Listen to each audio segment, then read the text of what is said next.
Hello, hola, welcome back to Color and Canvas. Today I'm going to be doing a little Dutch pour. Maybe we don't want to call it a Dutch pour, maybe we're just going to call it a blowout of paint with a hairdryer. And I say that because, you know, when you change the recipe and the consistency of a paint, it does change the technique a little bit, so we don't need to label it. We're going to do a hairdryer pour. And we're going to be using beautiful, bright primary colors. Amsterdam primary cyan, Amsterdam primary yellow, and Amsterdam primary magenta. I love these colors. And the reason I love these colors is because primary colors will make everything in the rainbow, so I love to just throw them on the canvas together and see what the colors will do when that air hits them. And the other paint I'm using is DecoArt 24 karat gold and white base coat. This is my Montmartre white mixed with some Floetrol and water. It's about 1 part paint, 1 part Floetrol, and not quite 1 part water. I wanted it really thick. And I say that because the paint consistency will change from bottle to bottle sometimes, unfortunately, and you will have to adjust your pouring medium. And the Floetrol I got, my goodness, this thing was like, I can't even describe it. It was like pancake batter coming out of the bottle. It was so thick. So I had to put a lot more water in to get the consistency right. But learn your consistencies and you'll be fine. Now these guys, these are great. These are our colors. You can see super, super thin. 1 part paint, 1 part Floetrol, 1 part water to get them to that consistency. And the gold, I did 1 part paint, 2 parts Floetrol, half a part of water, because that paint is much thinner than the ones that come out of the tubes.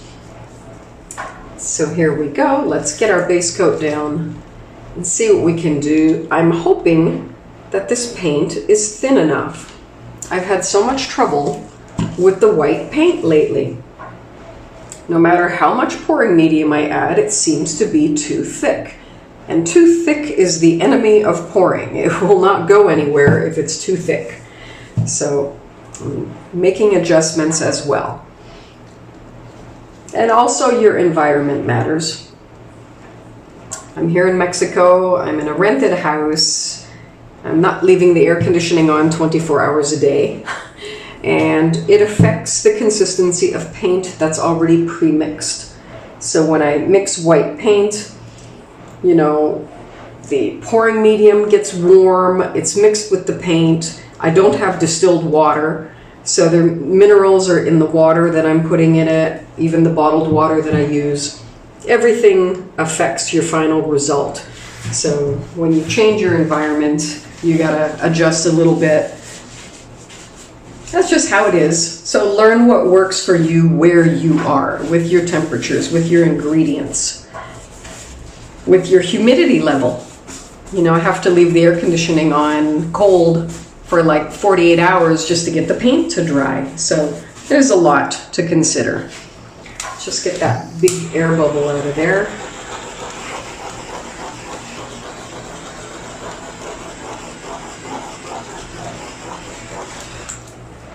Excellent. And I think we will do what I love to do and pour the paints in the center. I'm going to put a bit of gold right in the middle. I'm going to pour the other colors around. And I'm going to pour them out in a spiral so that bits of the paint do go outward and get picked up by the white.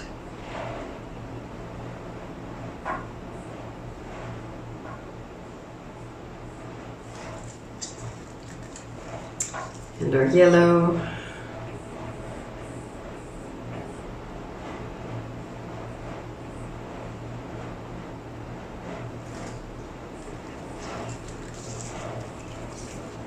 And a bit more gold.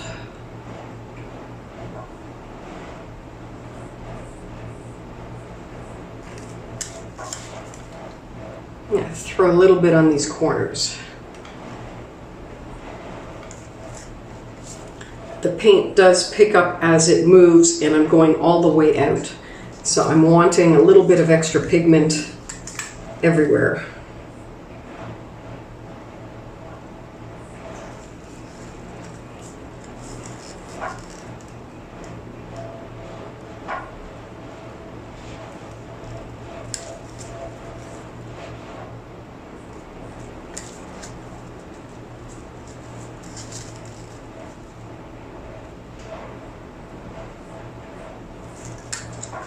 All right, I think we're okay.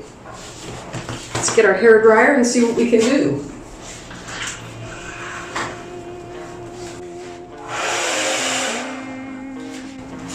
I think I'm going to blow into the center with a straw first.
Ooh, I love this white part right in the middle. I love that part. Oh, love it. I wish it went this way because that makes a beautiful horizon, but I think it's lovely.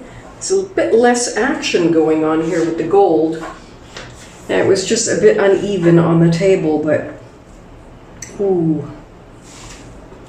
I would love to just put a couple of little drops of gold there, but I almost don't dare mess with it, you know, because it is pretty awesome the way that it is right now. Let's get those air bubbles out. There is a lot of them.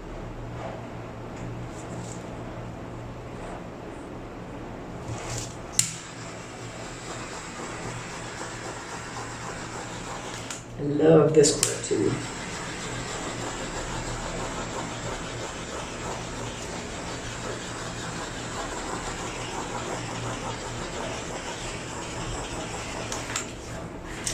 I love the blue in the middle.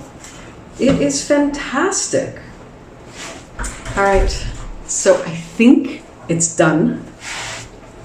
It's really weird. I love that about it. Sometimes the weird factor is the best part. It's definitely unique. It's very powerful. I think that's the right word for it. There is so much happening.